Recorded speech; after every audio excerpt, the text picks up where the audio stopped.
What's up, guys? From another quick video. Today we're going to talk about the 50-30-20 rule. So 50-30-20 rule. This rule was made to help people save and invest for retirement and manage their money well. So it says that 50% of your post-tax net income should go to needs. Now, subjective. You also have 30% to your wants. Subjective. 20% to your savings, investments. Subjective. And I keep saying that word because these items are subject to change with the definitions that we give them. So let me go over a scenario right quick. So let's just say your post-tax income bi-weekly, you get paid 4 grand a month, and this is post-tax net income. So you get paid 4 grand a month, but 2 grand every 2 weeks. And these numbers right now may seem absurd because of the way things are right now, that we have inflation, higher cost of living, obviously raw material prices going up, etc. But this may seem like pre-2020 numbers, but let's just go ahead and say you're living in an apartment, etc. You're on your own, and electricity and water included. So your rent is, let's just say, 1,100.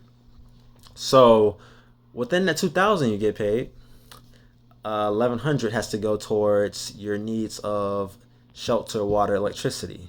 So, and I know that's not 50% because that'd be 1,000, but let me change it up because in today's society, let's just do a 60 or 70%, and then we'll go from there. So let's just say 60%. So out of that 2,000, 60% is 1,200. So now you're looking at $100 left from that 1,100 you just spent out. So let's just say that obviously people have cars. Let's say you have a car you had for years, it's paid off, it's good to go, so you don't have to worry about that. Let's just say your insurance is $100. So there goes that $100 right there. But you also have to buy food, and let's just say food is $200. So at that point, I'll do the calculations right in front of me. At that point, we might have to switch to the 70% rule, 1,400. So now we have hit the limit, we have hit the budget. So 1,400 right there is coming out of that check. So when you do the 2,000 times the rest, now you have $600 left over. So let's shift it to the 70. I'm going to say 70-20-10 rule, and you're going to see why. So obviously you just paid for everything. Now obviously people say, well, it could be subjective that we need internet, etc. But let's just say your internet, your water, and your electricity, all that's included, nice apartment, no HOA fees, etc. You're not owning it, obviously, but you're renting it, and you have to pay that 1,400 out. So you're on the 70% rule. So that hits your limit right there. Let's just put that in scenario. Obviously, things change with some of you that are watching, but let's just put that scenario. So now we have $600 left out of that 2,000. What should we do with it? Well, I said that we're going to do a 20-10 rule. So now 70% of that paycheck is taken up. So 20 and 10. And this is what I'm going to say: 20% investments, 10% wants. And you're going to be like, why? But the other one says 50, 30, 20. 30% should go to my wants. Well, here's the thing: investing. You have to invest for your future, because the average person in America, and my friend told me this a couple of years ago, I don't know if this still rings true, probably not, but it says the average person in America most likely does not have $5,000 in their savings account to help them out. And that could be true, that could not be true. I haven't studied or researched on that yet, but from the way I hear people talking to me about their situation and say, yeah, I really don't have enough to save up, that can be true because people just have to live paycheck to paycheck. Things have increased. The cost of living has gone up. So now people are more struggling to have basic necessities.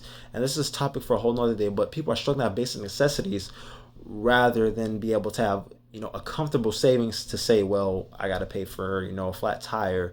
I have to pay extraneous payment that I didn't know came up.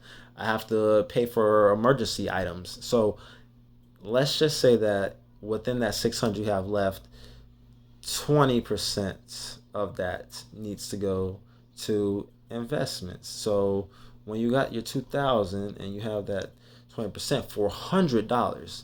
So you're saying, okay, $400 needs to go to investments. So that can be split up between, you want to do maybe added towards each month, you get $1,000 certificate of deposit if you want to invest 400 in the stock market, or maybe you want to do 200 in your 401k Roth IRA, 200 in the stock market, or maybe you want to do 100 in your 401k, 100 in your Roth IRA. Now you got 200 left. You could put that in the stock market, Or you could do 401k, Roth IRA, stock market, savings account, 100, 100, 100, 100. So the thing with that is you can definitely allocate that other 20% towards something that helps you for the future, helps you when you need it. And then the 10%, okay, you got 10%, $200 left for your wants.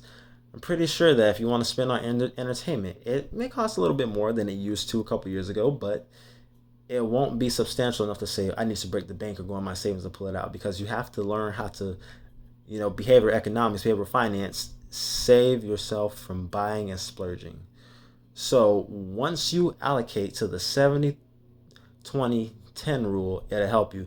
That's just my rule that I just came up with. The rule that's known in the finance world is 50-30-20. But I say in today's society, you will not be able to use that rule as much as you want to. You possibly can, but it depends how much money you make. It depends your situation. So I say for those that are maybe tightly budgeting, the 70-20-10 rule will help you, because I know that we're all trying to find things for our needs. We're trying to save up money for things that we need. So 20% investments, 70% to your needs, 10% to your wants.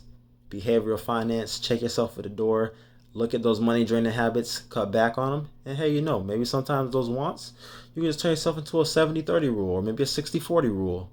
That way you don't have to really splurge out for wants. So maybe those wants can go from 10% to 5%, because you know how to put your money to use wisely once you've already distributed it to where it needs to go.